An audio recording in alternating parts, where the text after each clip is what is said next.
Welcome to another edition of Unplugged. Always nice to come off back-to-back wins over Richmond and Collingwood at the MCG. Historically, it's not something that happens a hell of a lot. We beat Richmond and Collingwood in consecutive games twice in season 2005, although a couple of those matches were at Marvel, and we played them in a couple of big finals in the early 70s in consecutive matches as well, but always nice to roll both of those sides. It was a largely convincing performance with a pretty ordinary 20 minutes to finish, but it's a game that felt like a belting and was a belting, but got a little bit tight towards the end, which has happened a few times this season, but it is one that we did get away with on this occasion. So we look ahead to Brisbane, knowing that our season is still alive, but it is hanging by a thread somewhat in the sense that if we don't tick all of the boxes in the coming weeks, or at least most of them, then our season can end fairly quickly. So from our point of view, we go to Queensland to take on Brisbane at Metricon Stadium. So that's a little bit of a blessing, obviously coming off the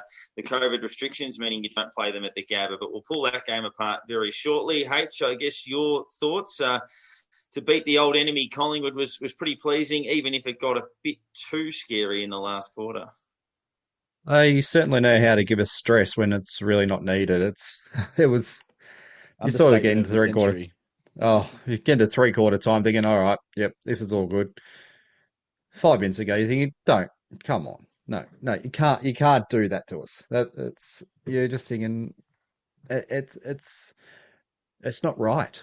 Um, so to take the 4 points on you, go, "Look, we'll take it every day of the week, but we've got to put a team away at some point, not let them just come back at us. And I mean, that game's a few minutes longer, and we possibly go down there. So, yeah, it'd just be nice to finish one of those games off for once. It was good to hold on to the points against Richmond the week before and keep that margin a bit higher. But yeah, just it's the one thing we haven't been able to do. Either teams are coming back at us late, or they're blowing us away late in the game as well. So we've got to finish a couple of games off a little bit better. For It's three quarters, Nick, they were nearly identical games of footy as the Richmond and ve- Collingwood games. very much so. It was, like H said, it was nice that we actually held on for once, that we held on and were able to stick it out at the end. Although it's probably more the fact that they just ran out of time than we did anything particularly difficult or tough to hold on at the end. But it's like you said, nice to get the 4 points, nice to get two wins in a row over those two teams in particular. Nice to have held on in the end, but really, really frustrating because at three-quarter time, that was a 12 or 14 goal win for the taking. We had all the run, we were dominating possession, we were dominating field position, we were dominating everything, and it just that should have been a 100-point win.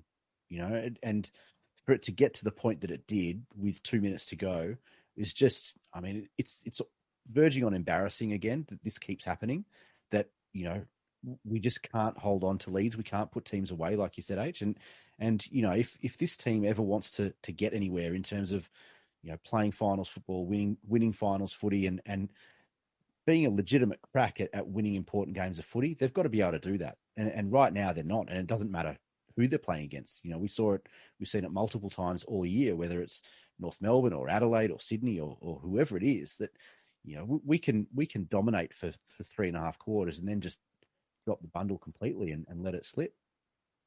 Yeah, twice last year we gave up 5 or 6 goal leads and got beaten. We've done it once this year and lost, and we've done it a couple of other times this year and had a match get much tighter than it should have. Obviously, the North game we were never under threat. I think the closest they got was 4 goals towards the end, but we gave up a chance to win by 10 or 12. The Collingwood game we were 49 points in front. They'd only kicked 2 goals just before three-quarter time, and it was a weird one. Like it feels like we were never going to lose. But at the same time, you're thinking, well, geez, what if they had got a clear? I think there was a point with 2 minutes to go where they were streaking down the wing and kicked it forward, and you thought, shit, if they kick a goal there, well, it's going to be a pretty nervous last 90 seconds. But then we had the ball for pretty much the rest of the game and actually missed a couple of shots to go back out by 3 or 4. I just remember, like, with a few minutes to go and just thinking, not again. Sure, you can't do this to us again. Yeah, like I was sitting on the couch thinking, I don't deserve to feel nervous today. Like, this was going so well. Like, why do I feel anxious for 2-3 minutes at the end of the game? That's not fair. We were in complete control of this game. But they got away with it. I'm at the point now, well, look, our percentage is so ordinary that we're not going to make up enough of that. So it's just a case of winning the required games. I think that GWS are likely to finish on around about 11.5 wins. I think teams like Richmond and Essendon and the like could finish on 11. We'd have to finish on 12, basically.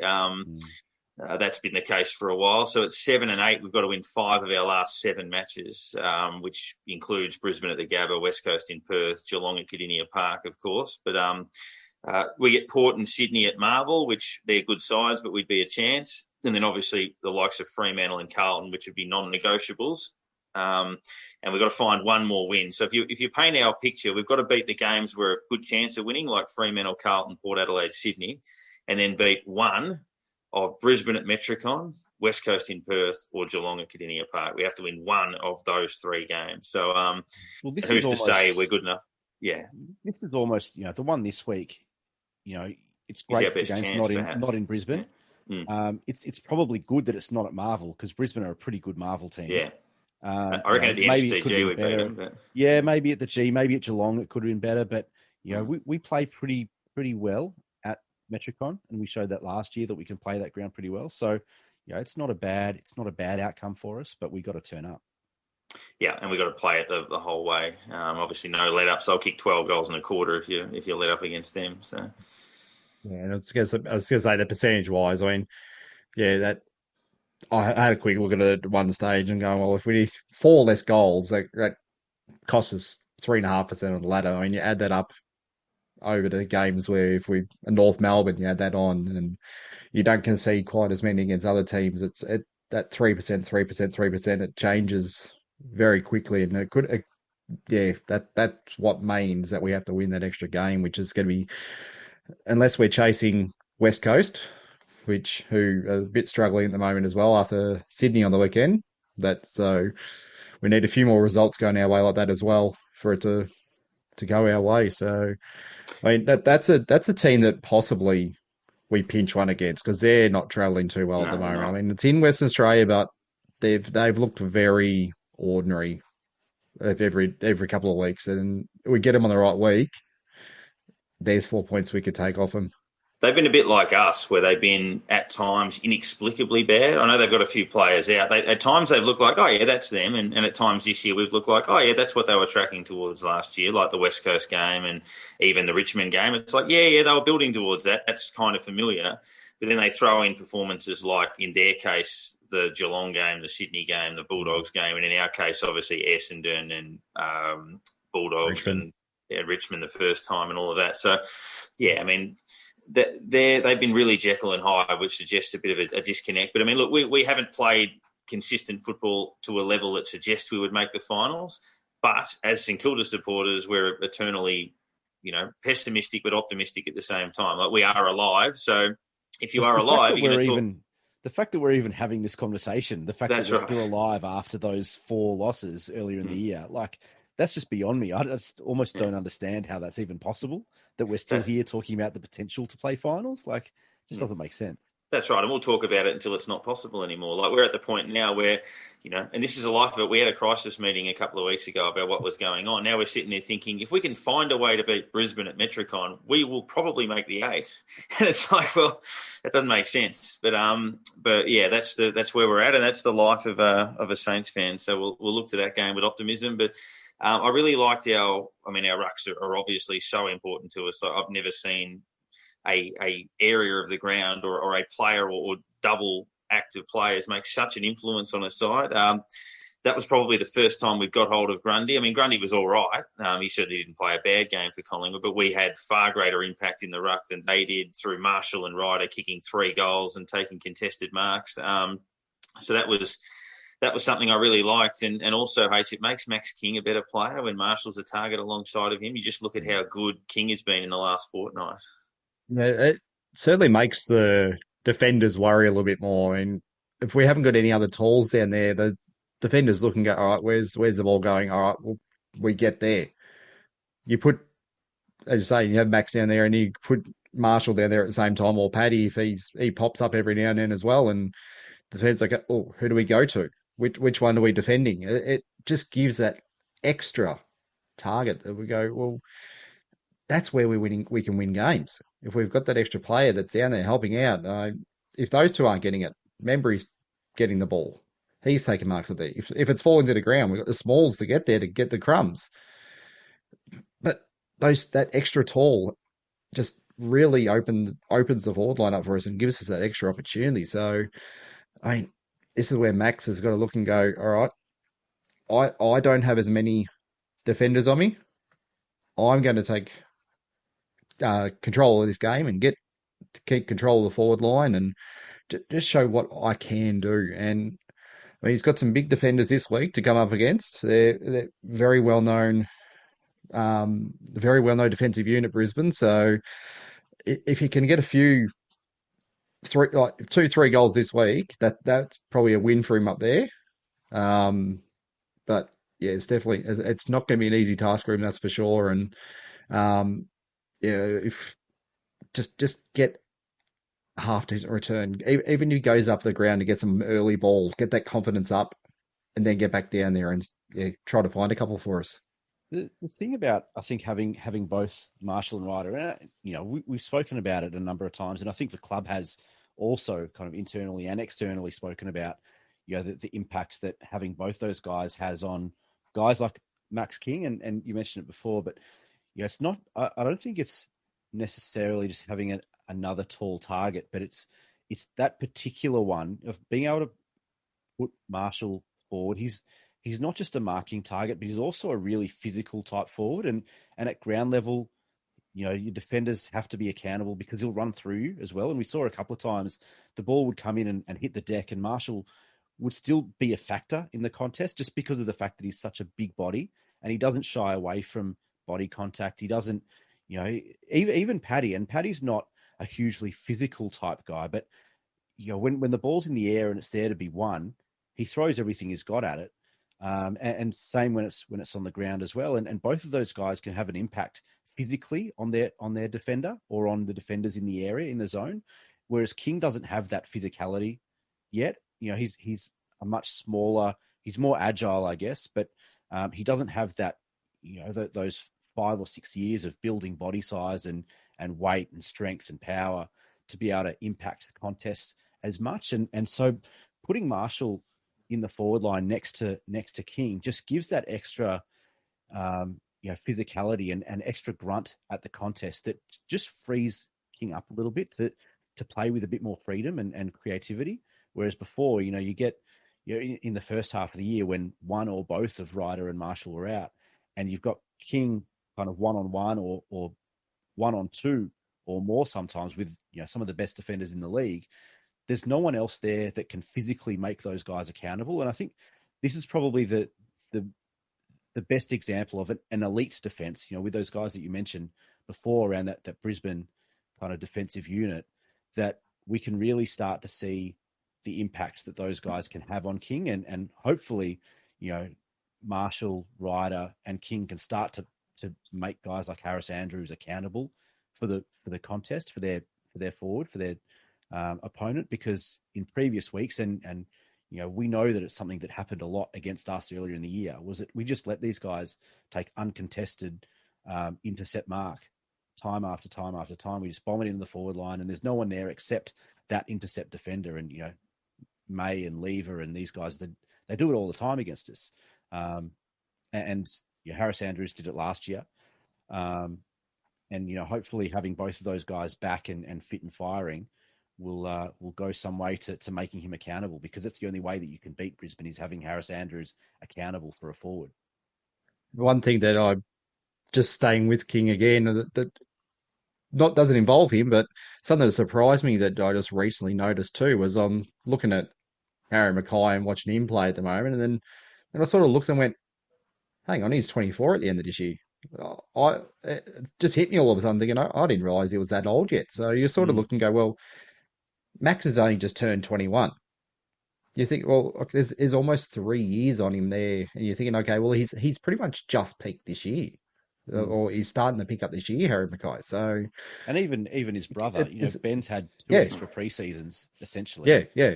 So it sort of looked at that and went, okay, well, maybe we're looking at 2 years' time, going, okay, that's when he's really going to burst out of the and really pick up from where he should be going to. Because I mean, the main thing there being that, yeah, it surprised me that it was that much age difference between the two of them. I thought they were actually a year too closer than that. So it it instills a bit more confidence in going, well, look, he's still got a bit of time, and he really shouldn't be expected to take off until then, I guess. And that's exactly right. I think that maturity is something we do have to remember. It takes a little while, particularly with key position players. We'll have a look at the Brisbane game shortly, and we'll also catch up with former star and best and fairest winner Hall of Famer Stuart Trott. But votes, it was another one where we had a lot of good players, a lot of players that were in the mix for votes. I gave a couple of apologies. I thought that a lot of our defenders were pretty good over the course of the day. I also gave apologies to both of our ruckmen. And to the likes of Crouch and Dunstan through the middle of the ground. But I gave one vote to Jimmy Webster. I thought off halfback he was really important. I gave 2 votes to Brad Hill, 22 kicks, 30 possessions, the most he's had in a game for us. Probably the most effective game he's had. He's had 14 touches in the first quarter. And Jack Steele's had 36 possessions, 14 tackles, 9 clearances. All of those, I think, even career highs for him. So just another 3-vote game. You should get 3 Brownlow votes as well for that one. And streaking away with the BNF, H, how did you play it? Similar apologies. Yeah, I mean, as key as our ruckmen are, they do their job. They sort we're kind of expecting when they come together, this is what they're going to give us, and it's unless one of them really breaks out the game and like destroys a Max Gorn or something like that, like absolutely keeps them to nothing. Yeah, I'd love to give a few more votes to them, but the 3 that I did, I wish I could just give give them 2 each just to make it easier. It was sitting there with 5, 6 names and slowly ticked off other ones and went, all right, these are the 3 I'm left with, and going, all right, now I've got to give one of them 3. And so I ended up giving one to Brad Hill, that magnificent first quarter. That's what we thought we might see from the first day he walked into the club. The ball just followed him everywhere, and he found space that you sort of go, well, it's the space that we know. As soon as he can find that space, he'll run. He'll give us the options. He'll open the game up, and that's what he did. Is he exposed them in the first quarter. They had no idea what to do.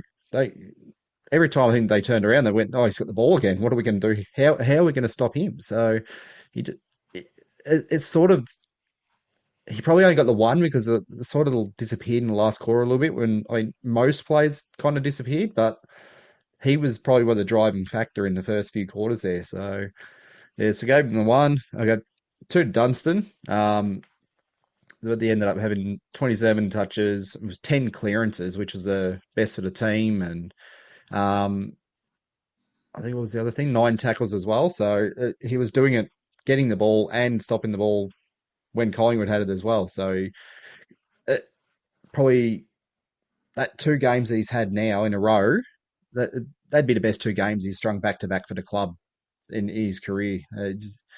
If he can bring 3/4 of that for every match for the rest of the season, he's going to finish off really well. That's as good as he has to be to finish off the season and go, hey, I've had a great season. And 3, I think Jack Steele. I mean, there's nothing more to say to that, really. I mean, he's had a few good games the last few weeks, but stepped up this week, and 36 touches and 14 tackles. That's huge numbers. So they're definite deserve 3 there. Yeah, I'm pretty similar. I gave honourable mentions to Jimmy Webster, Rowan Marshall, and Jack Sinclair. I thought Sinclair was really good and has been all year, and was very close to being in the vote. So I gave 1 vote to Paddy Ryder. His numbers didn't jump off the page. 23 or 24 hitouts. He kind of broke even when he was in the ruck. I thought he made Grundy accountable around the ground, but his ability to float forward and impact the scoreboard is something that we've really missed too. And he had 5 score involvements and kicked a couple of goals. I thought he was really impactful, and it wasn't just the pure numbers of his game, but it was how he impacted contest. It was how how he covered the ground, how he made his man accountable, how he made defenders accountable.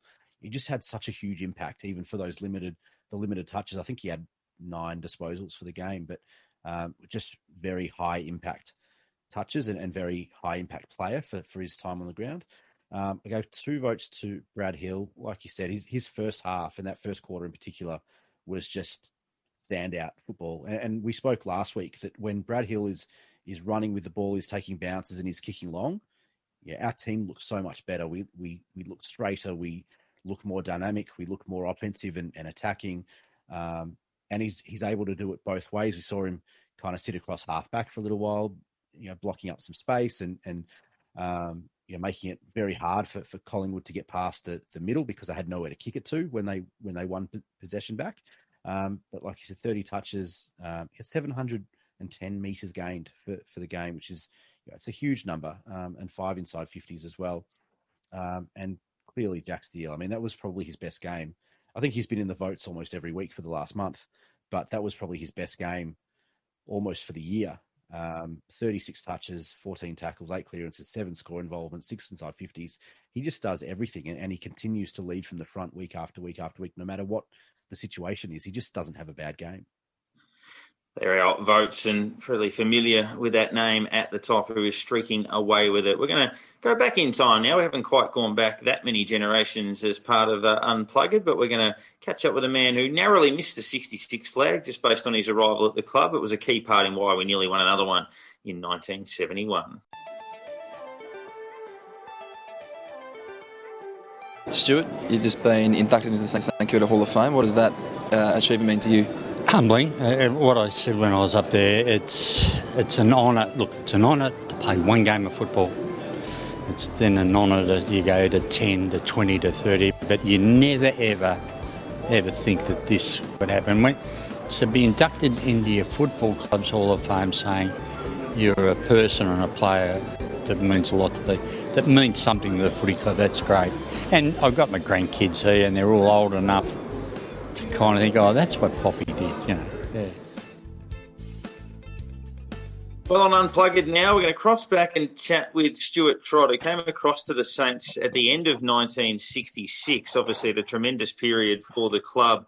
He would play 159 games between 1967 and 1974 before joining the Hawks and ended his career on 200 league games. He was a star player through a very good period for the Saints. The 1971 Grand Final, he would win a Best and Fairest in 1972 and was inducted into the club's Hall of Fame in 2016. Stuart, thank you very much for joining us. Pleasure, Darren. Now, can you take us back? A lot of the guys we talk to now, I was drafted from such and such with pick 26 and came through the TAC Cup and all of that sort of thing. But obviously times are a little bit different then. You came from what is traditionally a St Kilda heartland in that Frankston sort of area. But can you take us through arriving at the club, how that came about, and obviously getting to a club that had just won a flag? It's a funny situation, actually, because Essendon had signed me as a kid, and I was on a Form 4 with Essendon, and Ian Drake came knocking at my home, and Drakey only lived a mile away. He said, listen, you're not going to play with Essendon. Sit here for 2 years, wait for the Form 4 to run out, and come and join the Saints. And the other thing was Travis Pays and I played junior football together. So that's basically how it happened. Drakey knew me well, basically because our junior coach lived next door to him. So I waited the 2 years, and then happily I was in the rooms during the 66 Grand Final, and about a week after the 66 Grand Final, the Form 4 ran out and I signed with the Saints. Now, Stuart, I guess going back a little bit earlier, but what was your childhood like? What was it like growing up? You're obviously the grandson of Harry Trott, captained Australia in Test cricket. What was that like growing up with that surname in that time? And what was kind of the family, I guess, pressure like having that name?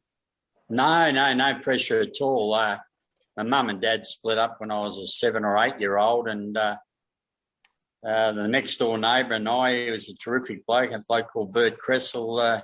He had me in the backyard kick with him because he had 4 daughters. So I had a terrific neighbour next door, a terrific football club in Frank's Footy Club, and I was surrounded by wonderful people.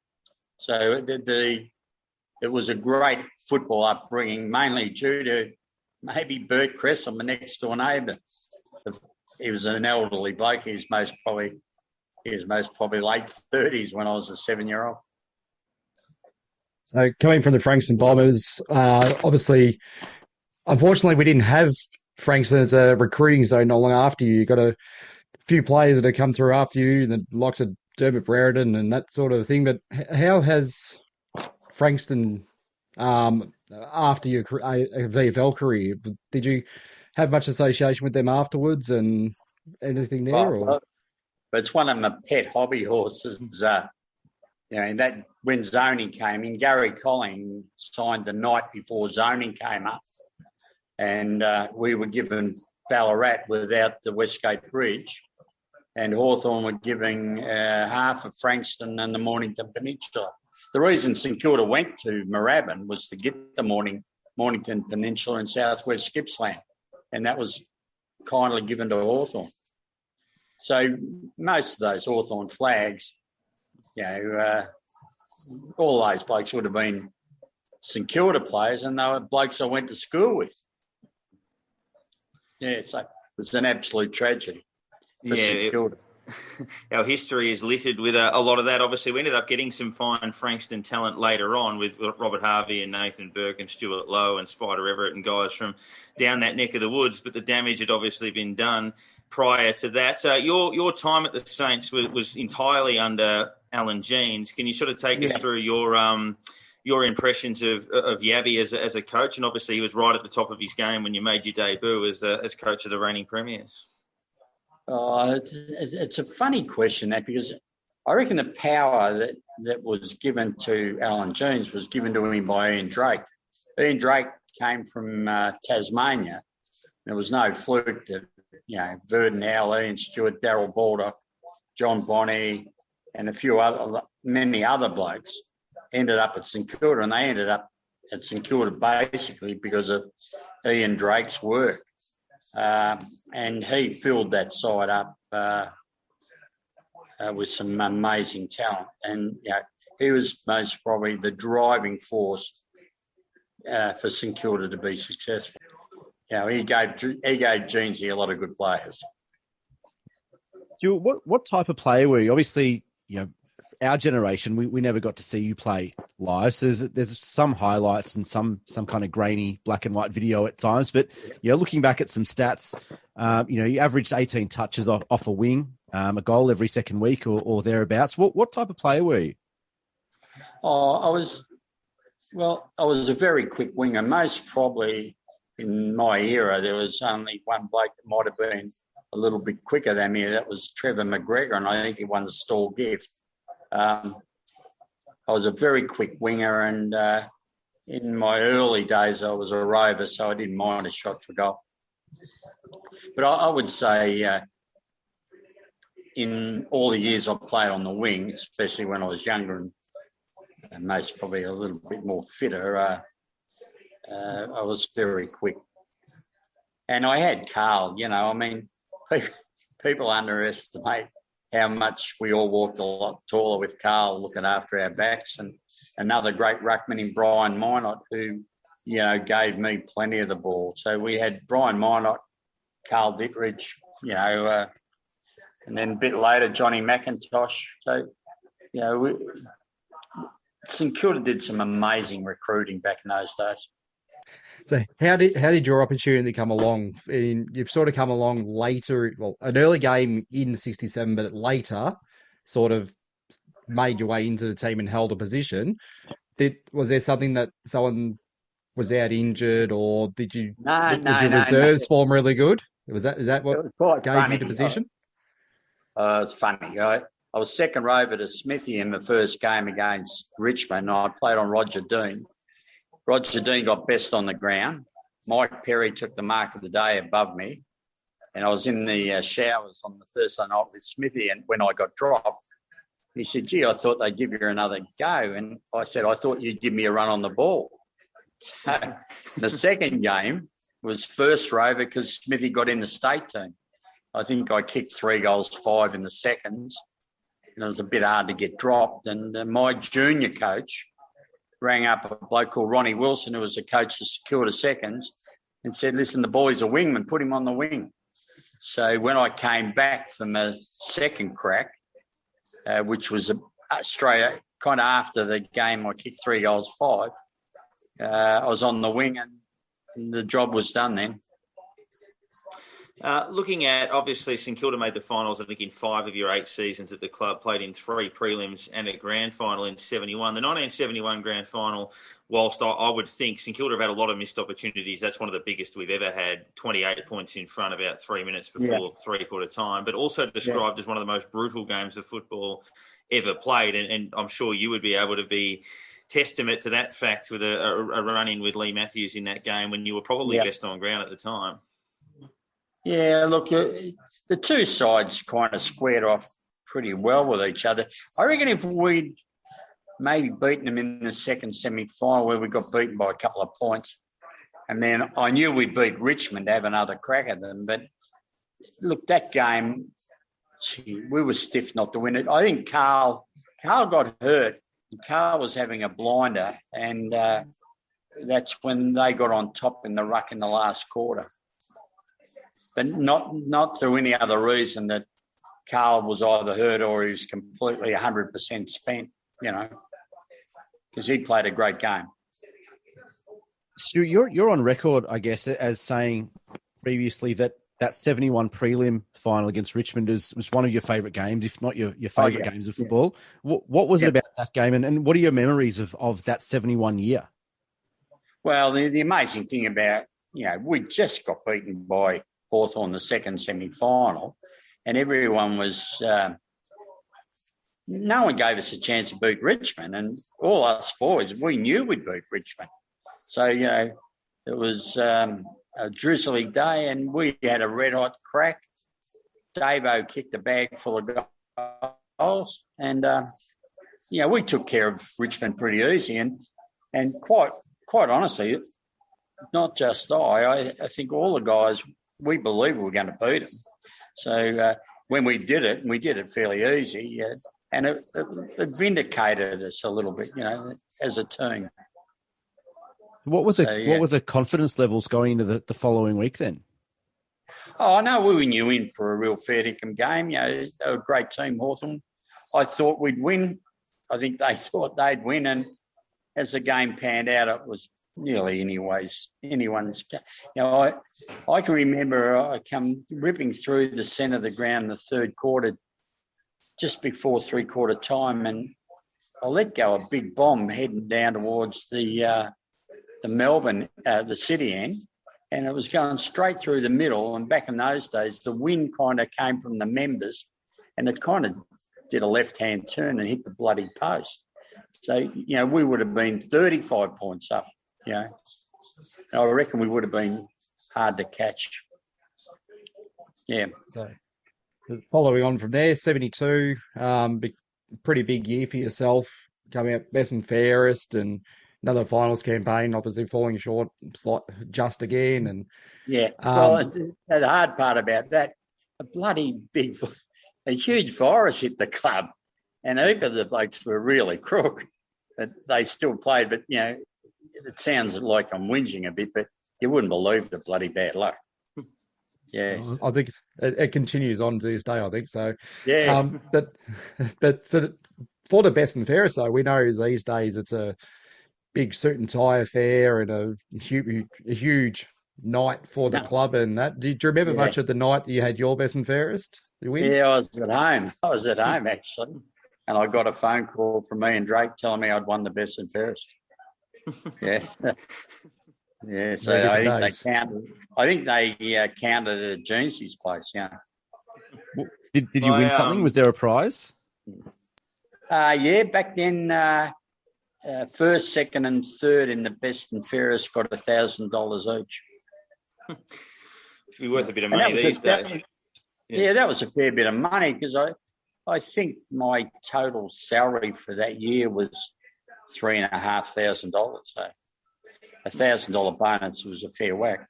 My dad often talks about 1972, or the missed opportunity of 71, but he talks about the prelim of 72, which was a tremendous game of footy. We led Carlton all day. I think they hit the front with about 8 minutes to go and beat us in the end with a couple of late goals. They then beat Richmond in the highest scoring grand final ever the week after. When you think back on those era, do you think more about 71 or 72 and the missed chances? Look, 72 kind of people forget because it wasn't a grand final, but I knew we had a lot of blokes crook on Thursday with the virus, like a heavy flu. So you wouldn't believe the bloody bad luck. But you don't think about that game because of the 71 grand finals get shown and shown and shown and shown. Yeah. But are you able to watch it? If 71 comes on TV, are you able to watch it, or you got to steer clear of it because of the memories? I stayed clear of it for about 20 years, and then I thought, oh, you silly dickhead, to watch the game. I had the joy of playing with wonderful footballers. I mean, I was absolutely blessed playing with the players I played with. My first captain was Darryl Border. I played football with Ian Stewart. I played football with Verdon Howe, Barry Breen, Carl Ditteridge, John McIntosh, and Jeff Moran, wonderful, wonderful servant of our footy club. So there was a wonderful, and Jimmy O'Day, Jimmy and I played our first games together. So, it's sad, but, as a kid, I was happy to play one league game. I guess going back to that first game, what was it like, walking into a footy club with Ian Stewart and Doc Baldock and Carl Dittrich, who you said, you just walked taller when he was around. What was that like walking into that footy club at the time? I was pretty lucky because Travis Pays and I played football together from our primary school. So when I was in the 4th grade, Paisy was in the 6th grade, and he was the school captain of a primary school team. Then we played junior footy together. And then I was up training with St Kilda when I still belonged to Essendon, and I knew all the blokes. I trained with the club in 65 and 66, although I couldn't play for the club. And Paisy was my best mate. So when I officially became a St Kilda player in 67, I knew the blokes for a couple of years. The funny thing is I got a letter from Essendon inviting me to under-19 training in 1967. I think about 8 weeks later I was playing against their first. Now, we know most of the names, the big names, the names we hear all the time. But in the time that you were at the club, is there someone that was sort of a bit underrated, never really got much, that you go, hey, they were a brilliant player and they didn't really get the recognition from anyone? Well, I reckon Jeff Moran would be that. I mean, she was a great player, and he's a member of the 66 grand final side. Jimmy O'Day was a champion. Bobby Murray, Darryl Griffiths. I mean, I'd rate Darryl Griffiths as good as Ian Stewart. Griffo was a great player, but he had to play on the half-back flank because Stewie was in the centre, But, every line there was some great players, really, really great players. And that's the hard work that Ian Drake had done. The Darryl Griffiths goal in the 66 grand final, without being sort of disrespectful, it looked almost like modern footy in the last quarter where he took a handball receive about 50 metres out, sidestep, and then goal on the run. It looked fantastic. Now, in that grand final, you mentioned Travis Pays. That was his 3rd game of league footy. You mentioned that he was your best mate. And unfortunately, he was the first 1966 premiership player to leave us. Passed away in 2006. I think Roger Head might have been. Roger Head might have been. Might have been. Yeah, I'll check the dates, but certainly he was one of the early ones and one of the younger ones, unfortunately, in that team. And obviously, given your relationship with him, that must have been a tough little period. Oh, look, we were. I can remember most probably a year before he died. My nickname was Turk, and his nickname was Bongo, and he wrote me a letter saying, "Dear Turk, can you do this when we signed Bongo?" He grabbed me aside and he said, "Mate, I'm going to die, I want you to speak my eulogy at my funeral. I said, oh, okay. He said, I'm happy to do that. And he said, right, you promise? I said, you want me to tell the complete truth about you? And he said, yeah, leave a couple of things out. But the funny thing was he hung on and he hung on. And at his 60th birthday, he's still alive and I'm invited. And I thought, well, bugger it. I've been writing this eulogy for 8-9 months. And I thought, I'll give it to him while he's still alive. So at his birthday party, I started, I was making the speech and I started the eulogy. I've known him for this long and da-da-da-da. And the funny thing about it, 3/4 of the way through, he knew what I was up to. And he come walking up and he said, don't forget the Frankston Lifesaving Club, because he was a magnificent swimmer. So, it just broke me up. There's a bloke dying telling me not to forget the Lifesaving Club in the real eulogy, So, big effort from a bloke dying. Yeah, it is. Yeah. We were lucky enough a year or so ago to speak to Barry Breen on a call, and it was just after that a bunch of the guys had caught up as a group with Cowboy Neil. Are you still in touch with a lot of those guys? Were you there at that Cowboy celebration? They held it at Beechworth, right? And I'd lived in Beechworth, but I had a shop up there, and I'd just sold everything up in Beechworth, and I'd headed over to live in Asia. So I was living in Asia when the gig was on. But if I'd been there, of course I would have been there. Yeah, I mean, I feel I miss leaving Cowboy out. Yeah, a wonderful football on bloke. We had a bit of hand in recruiting after your playing days. I was told a bit off air before you got on air with us that you had one major find in Western Australia. Which player would that be? The bloke that wore number 7. When I found him, I couldn't believe my eyes when I found him, because Stewie had sent me over to have a look at Phil Narkle, and I got to the game real early, and it was, I think, South Fremantle, Swan Districts, and I was watching the seconds, and I saw this kid playing in the seconds, and I thought, geez, what? I'm talking to blokes in the crowd. I said, that kid in the seconds, what's he doing there? And he said, he had a blue with Mel Brown, and Mel Brown dropped into the seconds, and this is Nicky Winmar. So I got back to Melbourne, and Stewie said, what do you think of Narkle? I said, I've seen one better. And I said, Narkle was fantastic, but there's a kid called Winmar. He's unbelievable. So we had an Aboriginal guy, terrific bloke, John King, doing some recruiting in our recruiting department. So Stewie sent him back over, and we signed Nicky up. And we're sitting around and talking. There was John King, myself, and Nicky, and I said, "You've got to wear number 7."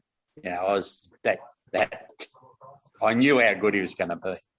Yeah. Sounds like fate. Yeah, I reckon it's a bit like fate. Yeah.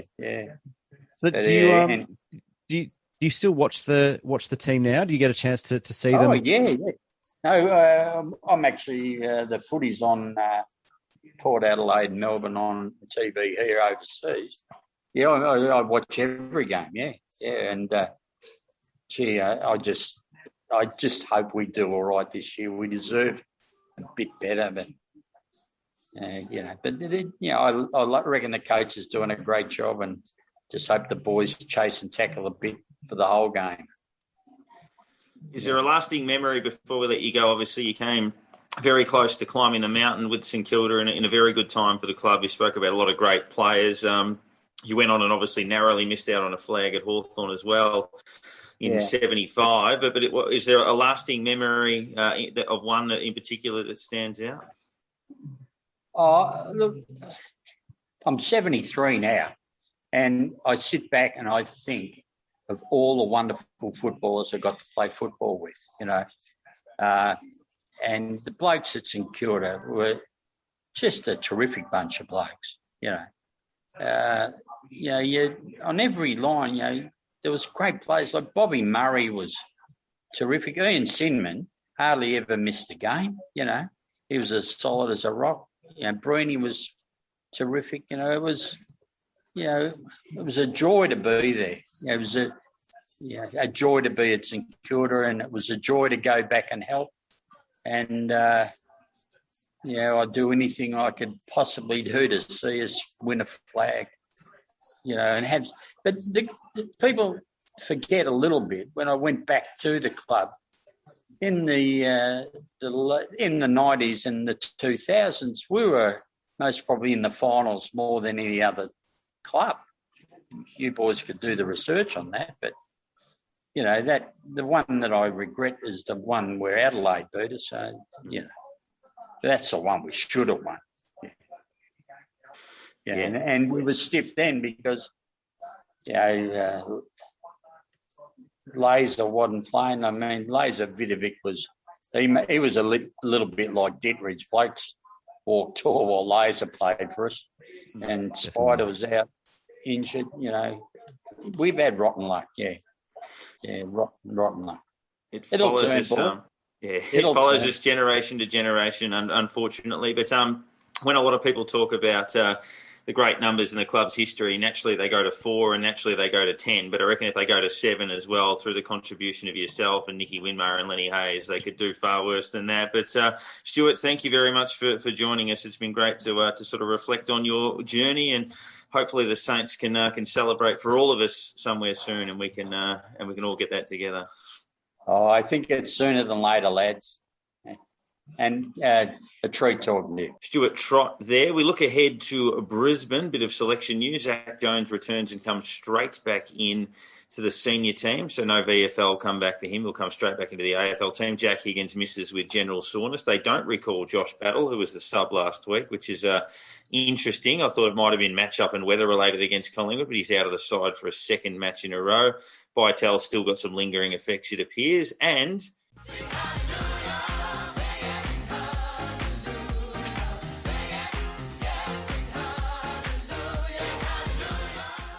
Dan Hanbury will play VFL this week. That sort of snuck up on us a little bit.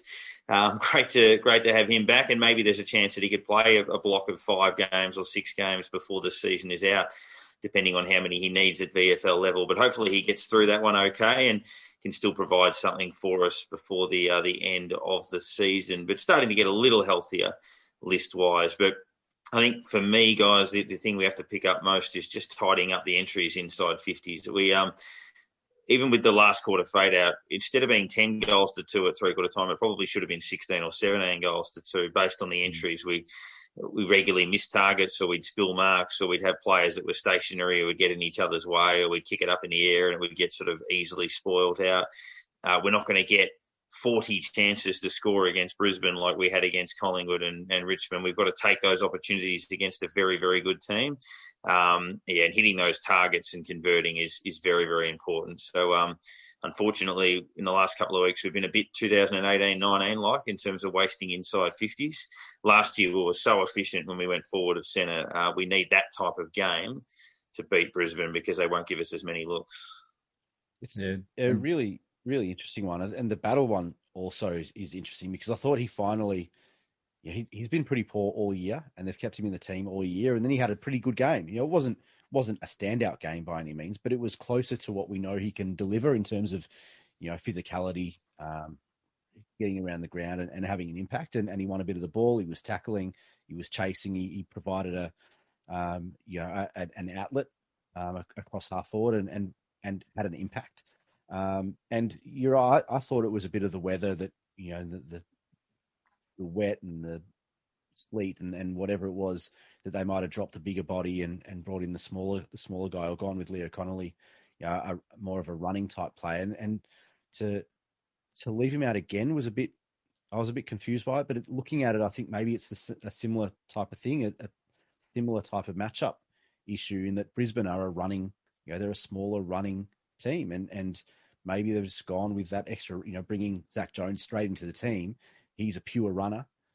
He's hard and tough around the ball in the middle, and maybe that's the difference.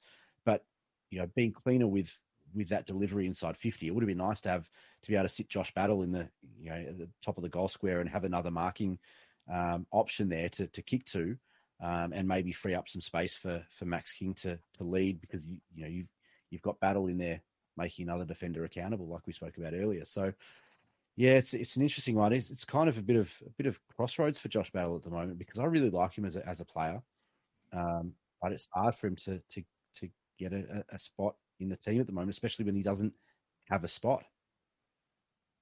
He's the sort of player that I sort of thought maybe would have been handy this week, because Brisbane's that team that you'll do your homework and go through all the players and that, and then you'll miss one, and they'll be the player who absolutely destroys you. Just a different player pops Ashley up every McGrath. week for him. Ash McGrath. They're the sort of team that a different player pops up every week and has a great game. So you can't not have something ready to switch onto to different players throughout the game. It's Battle covers a couple of areas, which is where you sort of think, well, he'd be a handy player to have available and playing. So whether they've looked at it deeply enough and gone, no, there's no matchup for him there, then you sort of think, oh, well, that's obviously more the reason as to why he's not going to be getting a game. Well, that versatility could be why they kind of look to play him as the medical sub as well, because he can kind of pinch hit in a number of different positions and roles. So I wouldn't be surprised to see him as the medical sub again this week. Most likely, that's what I was thinking.